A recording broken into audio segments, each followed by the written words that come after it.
I'm Dave Miller, and not long ago, life happened to me.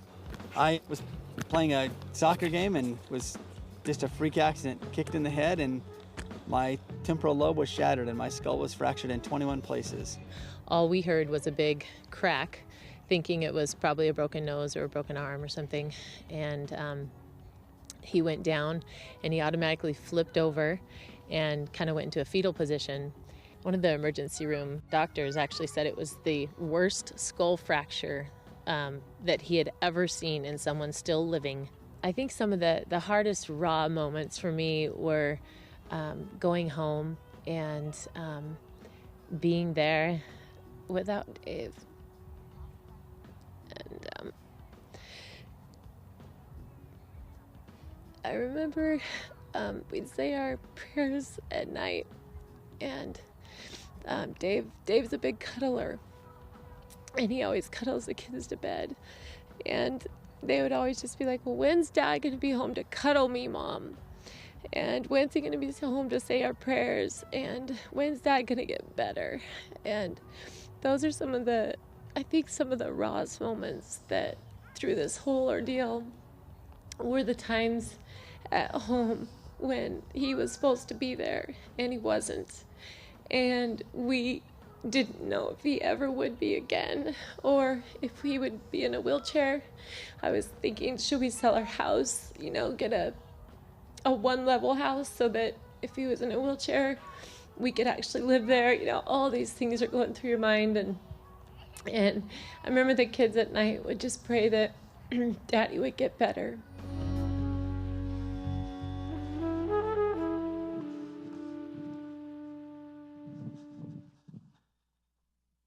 I am there.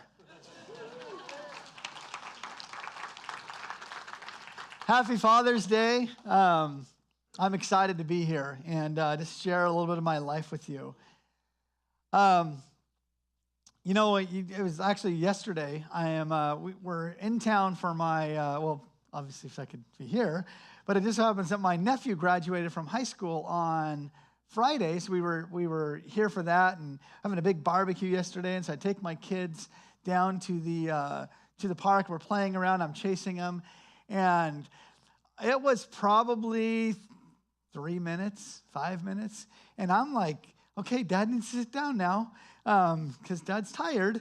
And it was like I was thinking, okay, this is what I'm kind of talking about today. My body has some limits on it that it did not have 10 and 20 and 30 years ago. It's just the reality. I'm not able to physically do some of the stuff that I can do. I coach basketball, and I've got a girls team, and I'll get out and scrimmage with them.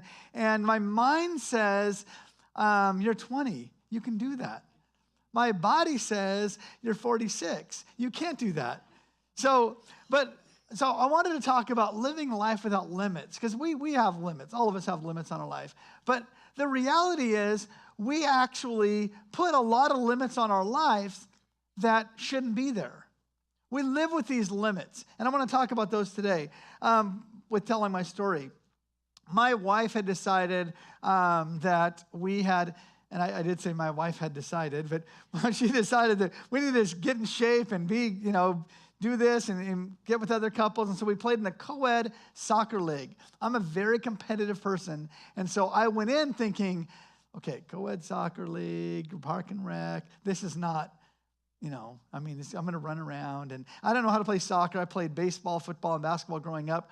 So I was one of those soccer kids, if you've ever been to a soccer game of like kindergarten kids that just follow the ball around like a swarm of bees, that's how I play soccer.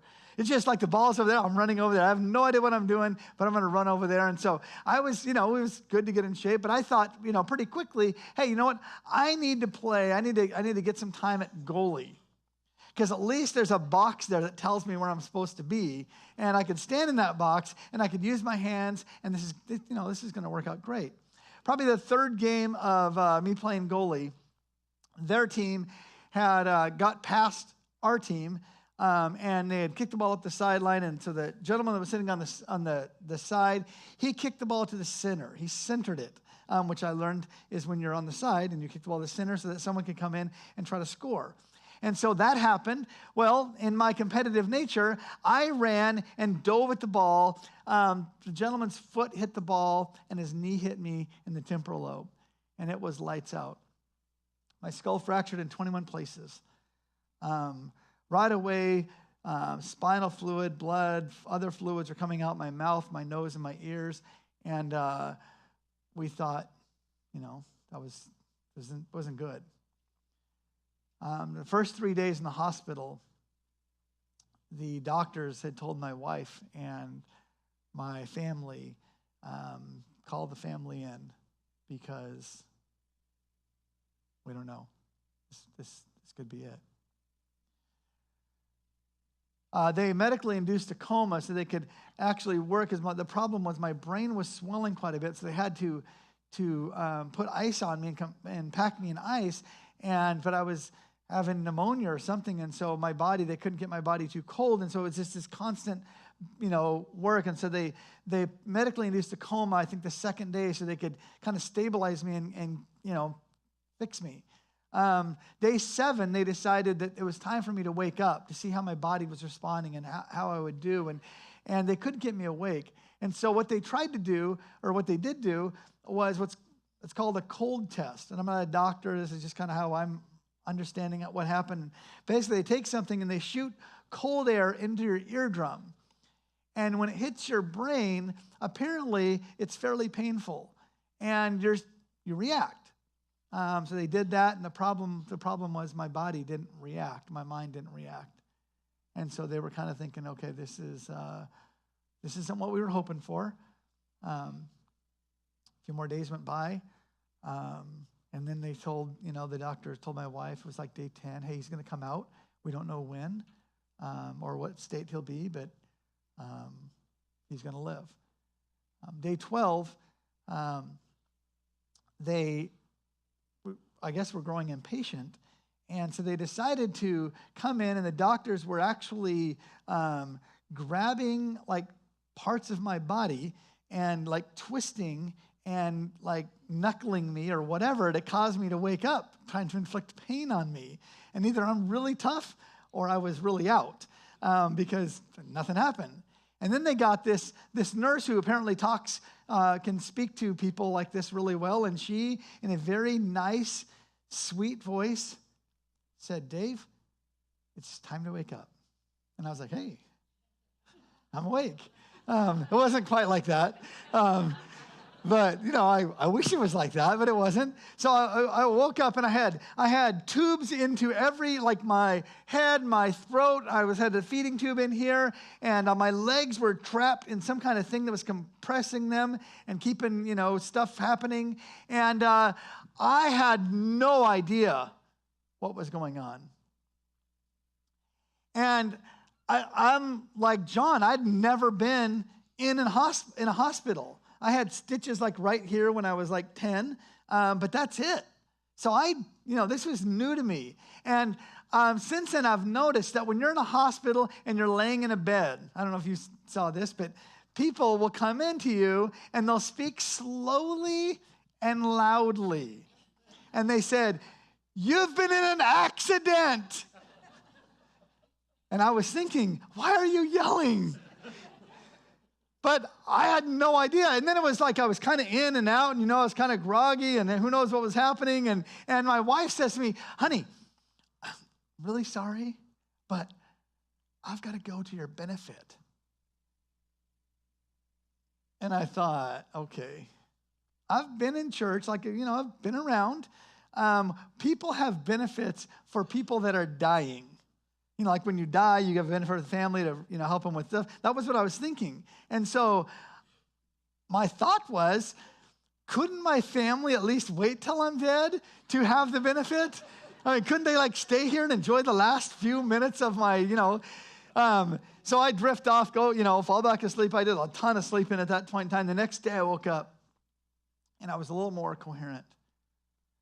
And I woke up with this burning inside of me. And so I started doing sign language. And I'd learned sign language in the 8th grade. And for some reason, I remembered it.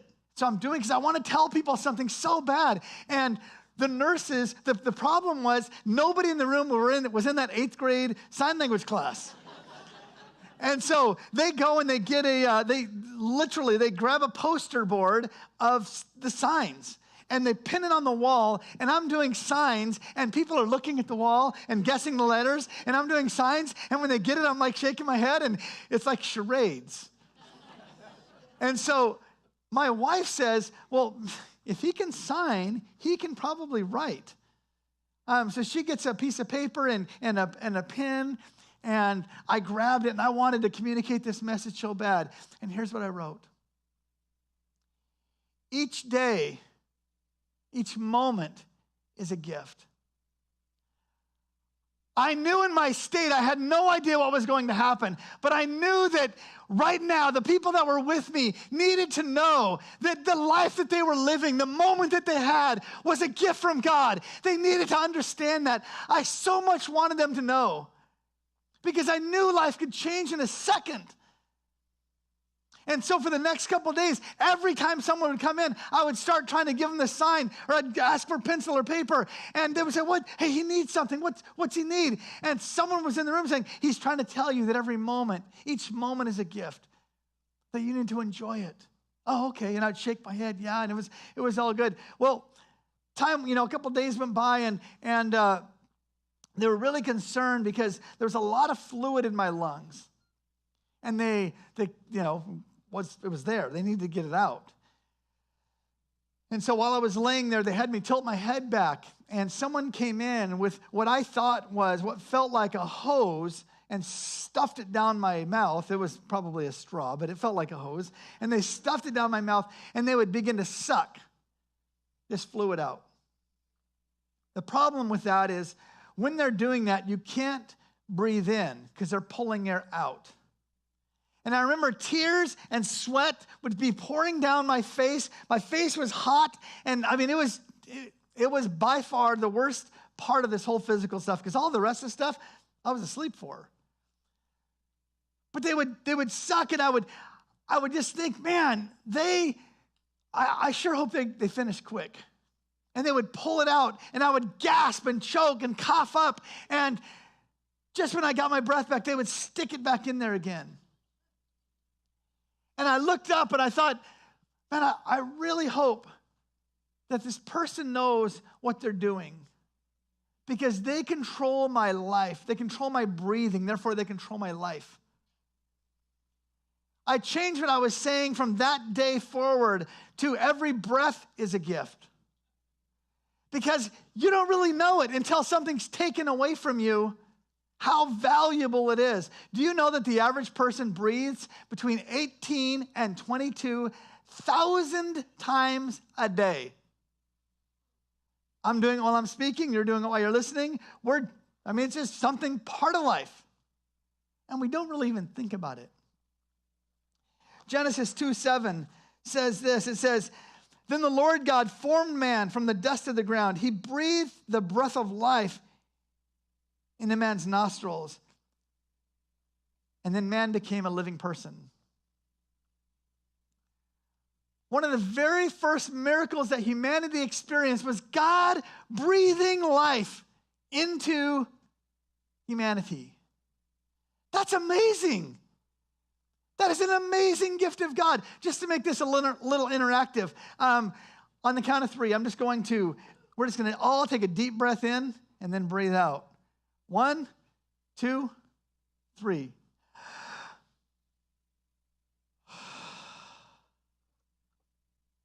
You just experienced a priceless gift from God. And we do it 20,000 times a day and don't even think about it. Sometimes when life happens, and it still happens all the time. I have 5 kids, wife, business, work, whatever. It happens. Sometimes I just have to remember, and I thank God for breath, because it just kind of refocuses me. I don't know how this bill is going to get paid. I don't know how this job situation is going to go. I don't know when my kid's going to listen to me. Whatever it is, sometimes it's just, thanks for that, God. In order to remove the limits from our life, part of removing the limits from our life, we need to have an attitude of gratitude.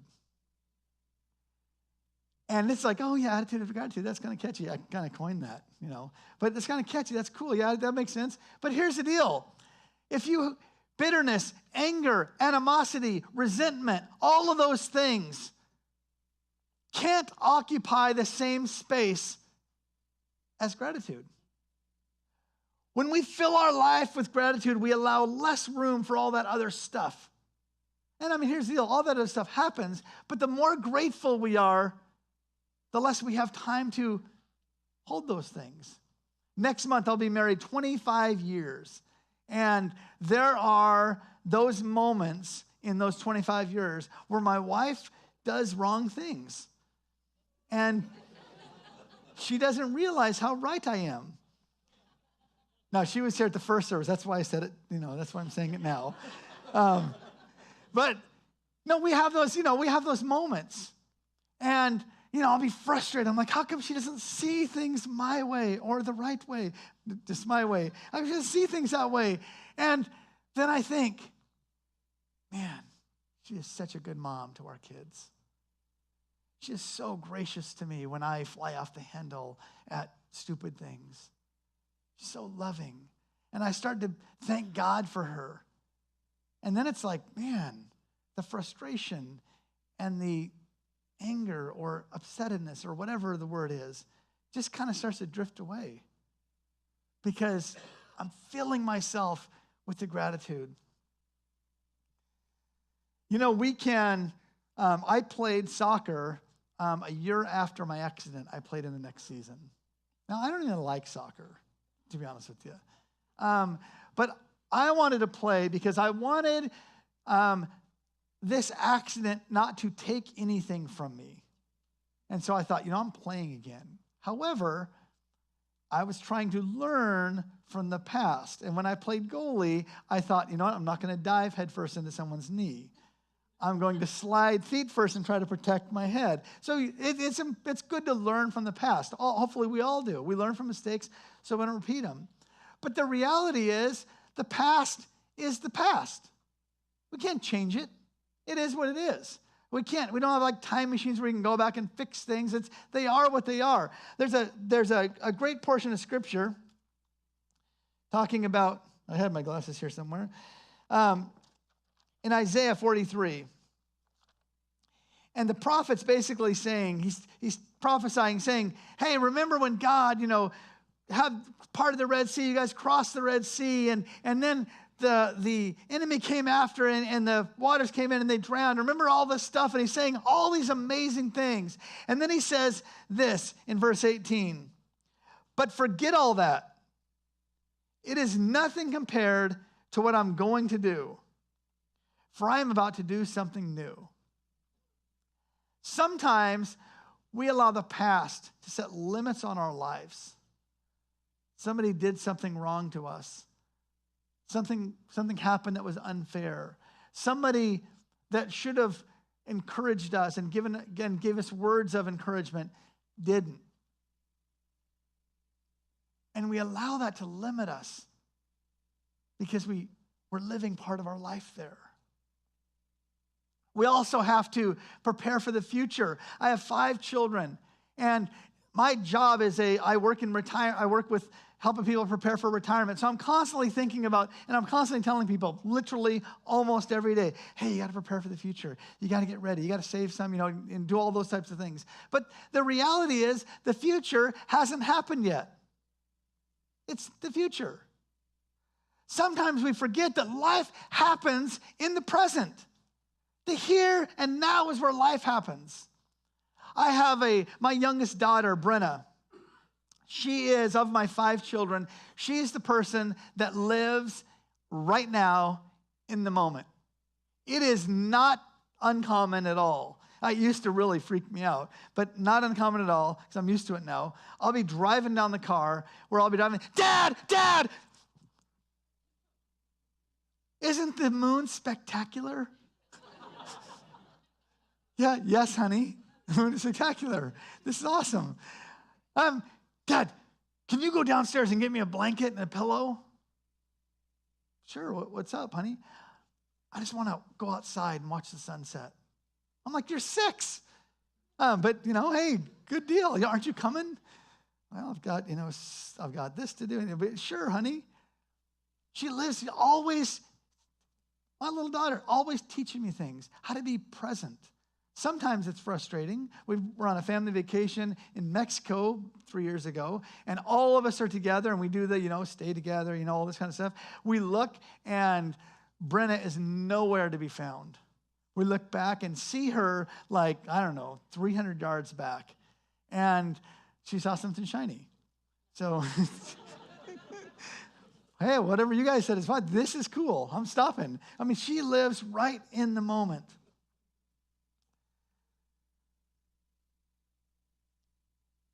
I remember during the recovery, and this is one of my most vivid memories. They said, hey, you're getting well. We need to take you to St. Luke's Rehabilitation Center and start your rehabilitation. And so I'm like, okay, I'm laying in bed, and I'm still kind of, my mind was not exactly working, really, really well, but I understood that. And so I remember they brought this big crane in, and that's what it looked like to me. And they attached the 4 chains to my bed, and it lifted me up. And I kind of just go up in the air, and they push the bed out from under me. And then they wheel a wheelchair in. And the crane sets me back down into the wheelchair. They strap my legs to each of the leg bars and my arm to the armrests, each arm. And then they put a belt, whatever it was, around my chest to kind of keep me in place because my muscle atrophy sets in very quickly. And so they wanted to make sure I was secure. And I remember my head kind of tilting to the side because my neck muscles weren't strong enough to hold it up. And as they wheeled me out, I had family and friends that were thinking this was like a really cool deal that I was, moving on to this next phase, which it was. And, they were clapping and they were, hey, way to go, Dave, keep going. And then they wheeled me to the end of the hall and they, went into the elevator. We went down. And I remember every detail of this. And we got to the bottom, they wheeled me out. And again, we go through some people and they're clapping and some of the doctors and nurses say, hey man, way to go. This is awesome, and good luck and all that kind of stuff. And they get me to the ambulance, or not the ambulance, but the medical moving van. And there was, it was nothing in the back of it. It was literally a van where you move people. And they wheel the wheelchair in. And they chained the front wheels and the back wheels down to the thing so my chair couldn't move. They shut the doors. And I remember feeling completely alone. And then I remember thinking, my family who is cheering, they don't understand what I'm going through. They don't understand, they don't know what this is like. We started the trip to St. Luke's, and we were driving down, and I remember thinking,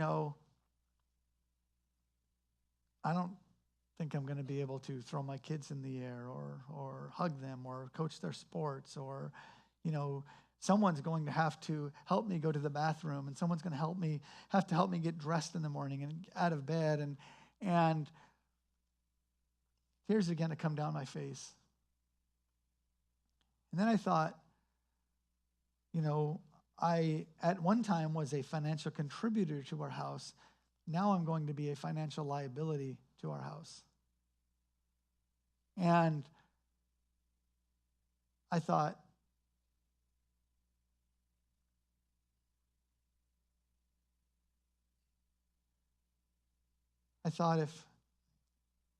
if I had died, it would have been better for my family. Because they would at least get like the life insurance and be financially okay. And then I wouldn't be, like a burden. And I was a dark, dark place. And I was, crying and sobbing, and I was just in the back there. And then the creator of the universe, the oceans, the mountains, the sun, moon, stars, everything, decided that Dave Miller needed to understand that God was with me. And that van was filled with God's presence. And I began to think, man, I didn't at that point in time say, hey, God's with me. I'm unstrapping the wheelchair and I'm jumping out and telling the driver, hey, stop this van. I'm running home. Nothing like that. I didn't know what life had in store. But what I did know, that God was with me. In that moment, I was 100% fine. I was completely content. I was so happy and so thankful that God would actually say, you know what, I'm going to take some time right now so that Dave knows I'm with him. I just remember feeling so humbled that God would show up like that. Tears kept coming down my face, but they were different tears. They were tears of incredible happiness. And what I learned right there was that in the moment is when life happens. And in the moment, I was fine. Sometimes the future and the past can create so many limits on our life. We forget that life happens in the moment. Psalms 18:24 says, this is the day the Lord has made. I will rejoice and be glad in it. It's this day.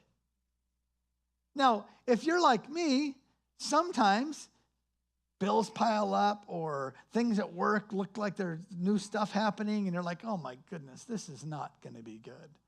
This is terrible. And sometimes we worry about something that's coming up and then it never actually even happens and we end up worrying about something for no reason at all. Sometimes we worry about something and then when it actually happens, we have to worry about it again. So we had to worry about the same thing twice. Live in the moment, because this is the moment that God created. At St. Luke's, I remember learning to walk again, and I graduated from, I had a belt on, and two people would hold it up, and I would keep all the pressure off my legs, and they would say, I mean, it's crazy, but I can still hear the voice. The lady saying to me, right arm forward, left leg forward. Left arm forward, right leg forward. And I remember thinking, while she's saying that, man, this is not good that I have to hear this, but please don't stop saying it because it's really helpful. And then I graduated to being able to do it with one person, one person walking me. And then I graduated to being able to take a few steps with someone holding my arm up. I remember the day when they came into my room and they said, hey, Dave, today's a big day. And they helped me out of bed and put me in the wheelchair because I still couldn't really, transfer things really well. And they wheeled me out the hallway. Down the hallway, they kind of parked it. And then they helped me stand up and they put my arm on the rail. And they wheeled the wheelchair forward and turned it around. And they said, okay, you've got the rail there. But I want you to walk as far as you can. Try to get to the wheelchair with using no assistance whatsoever. Completely by yourself. And I remember it was probably about 10 steps, and I was determined to make it. And I walked all the way to the wheelchair. I got to the wheelchair, they helped me down, and they said, hey, what do you want to do? I said, hey, I want to rest. So they took me into my room, and they helped me back in the bed, and I remember going to sleep. And then when I woke up, I had some family and friends there, and it was awesome having as many family and friends that I had coming in like daily to come see how I was doing. And I remember one of them said, Dave, how's it going? And I said, it was awesome. You wouldn't believe this. Guess what? Today I took 10 steps by myself. No help. Nobody was holding on to me. I didn't touch the rail one time. I did it all by myself. It was, I felt like, like a 4-year-old saying, this is what I did, Dad. But it was so awesome. The same question. Dave, how you doing? You wouldn't believe it. It's awful. I couldn't even get out of bed. They had to physically, basically carry me and put me in my wheelchair. They wheeled me down the hallway, and then they wanted me to take 10 steps, and I did it, but it was so exhausting that I had to be laid back in bed, and I fell right asleep.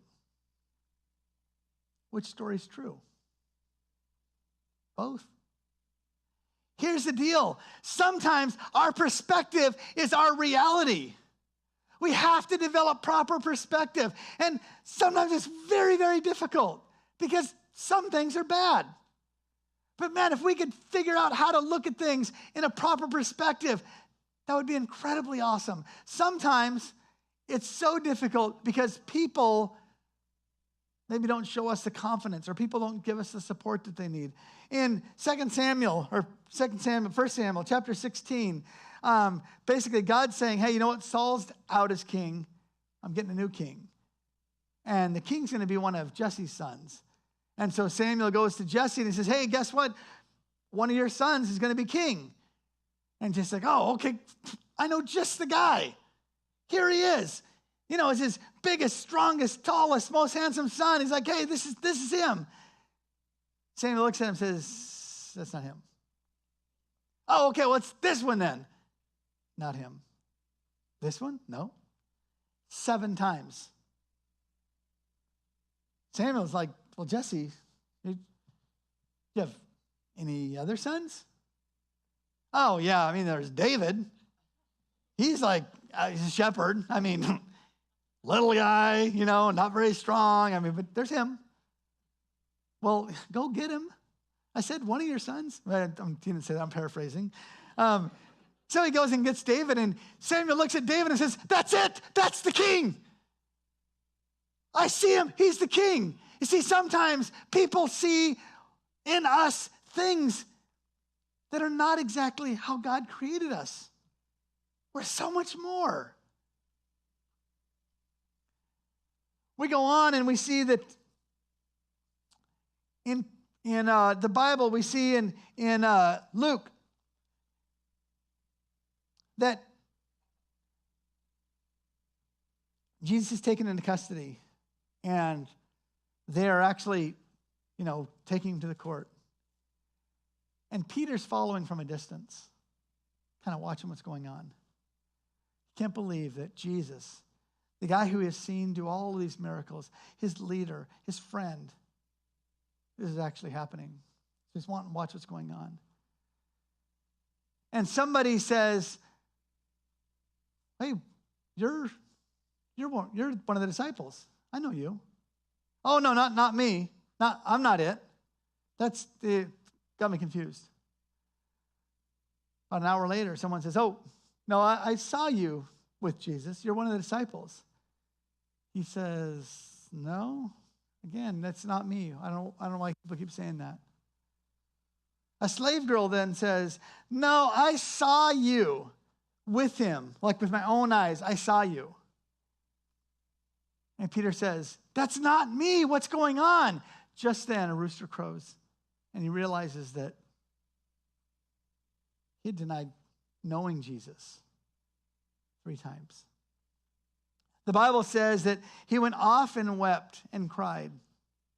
And I would imagine that if somebody handed Peter a mirror and said, look in this mirror and tell me what you see, he would have saw somebody that was a coward, not a loyal friend, someone that's life is filled with shame. His opinion of himself probably wouldn't be that high.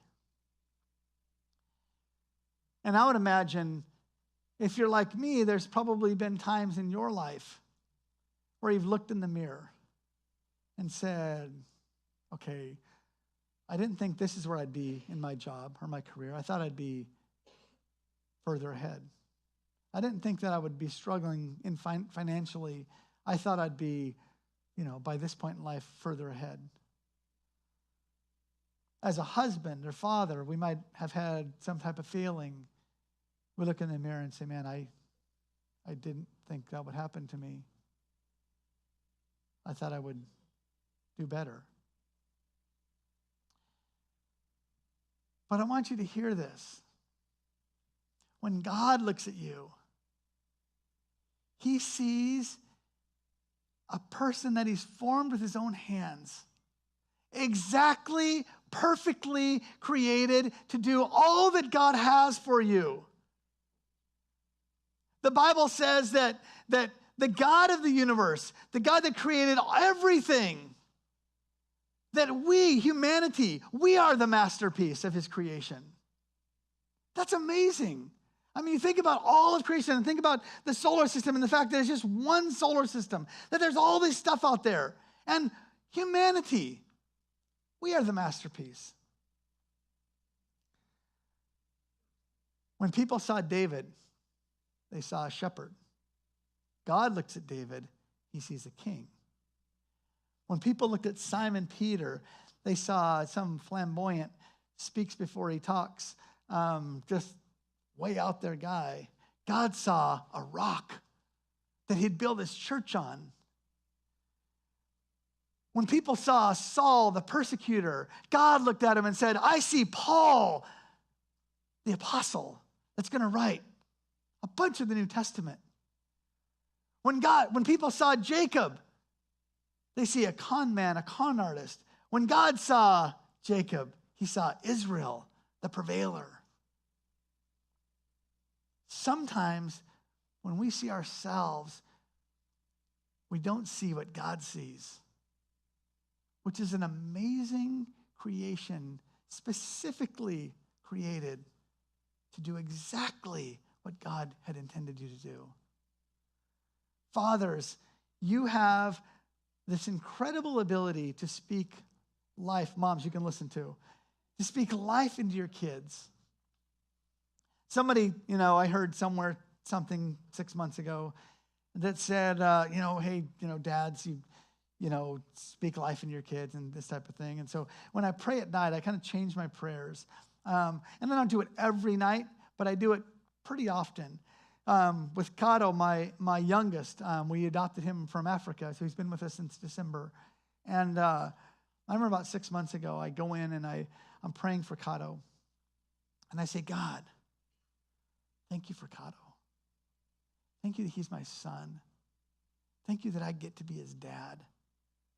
God, thank you that you've created him so strong.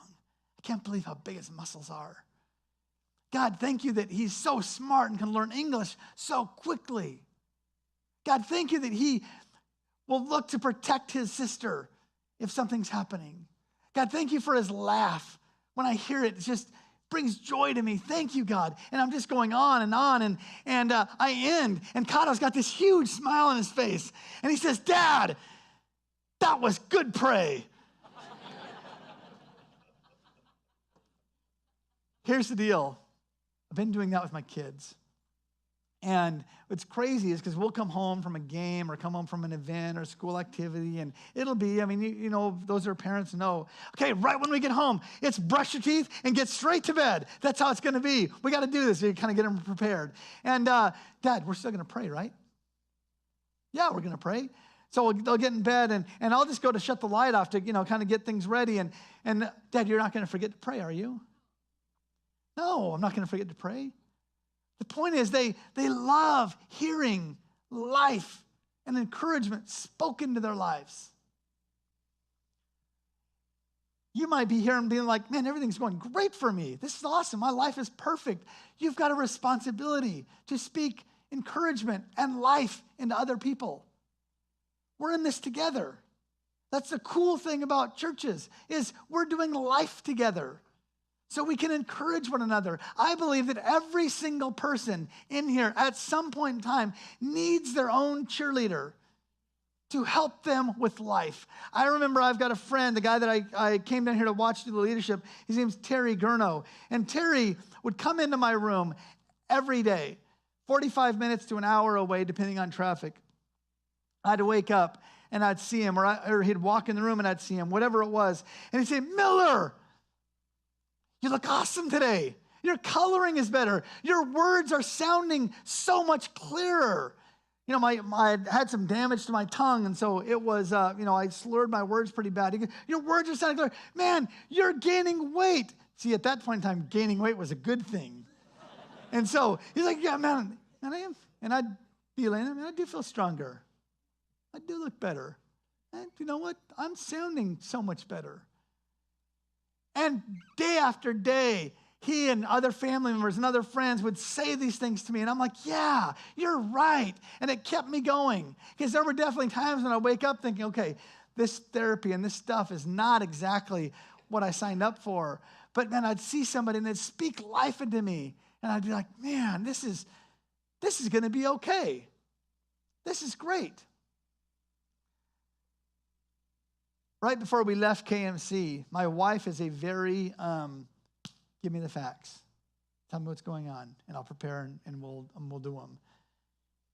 And so she asked Dr. Gans, who is a neurologist, and he's like an expert in his field. He chooses to live in Coeur d'Alene, a smaller community, because he loves Coeur d'Alene. But nationally, he's regarded as an expert. He'd seen my MRIs. He was my neurologist. He'd seen my MRIs, saw my CAT scan, saw my x-rays, saw how I was responding to things. So he was kind of the person that would say, who knows exactly what's going to happen with Dave? He was the guy. I want to tell you what's going to happen. He says this. He says, well, mentally, we don't know what his mental capacity will be. A lot we don't know. Physically, best case scenario, you need to prepare for this. Best case scenario, facial paralysis on the right side of his face, deaf in his right ear, full to partial blindness in his right eye. They told me my balance would be never be fully well because of my TBI, my traumatic brain injury. Here's the deal, though. Oftentimes, what people see and what God see are big time different. In your life, what you see or what other people see about you and what God sees is big time different. If you're here today, which I'm assuming all of you are, God has more for you. Life is just starting. He has so much more for you. All of this stuff. Don't set limits on your life. Don't allow other people to set limits on your life. You have no idea what God has. As Matt gets ready to come up, I have a little slideshow video. And what this is all of the life, or a big piece of my life, that has happened since my accident. Since I was supposed to have paralysis on my face. Since my balance was supposed to be bad. Since my mental capacity would be greatly diminished. This is life.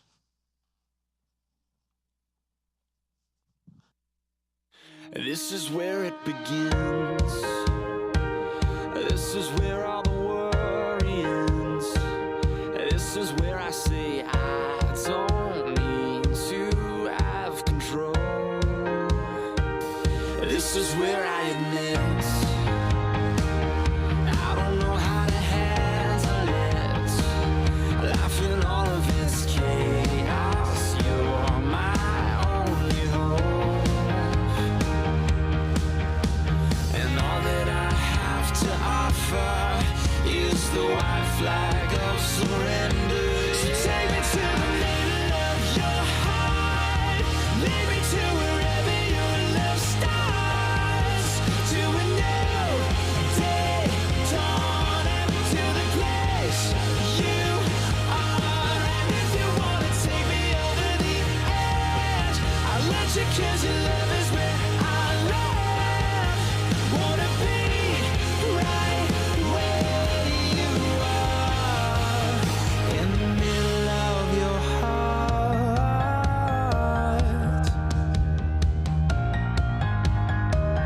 This is what I believe, that if I give you my everything, I will become who I was really born to be. I'll stand up and say it. Yeah, your love is something I can put my faith in. So take me to the middle of your heart.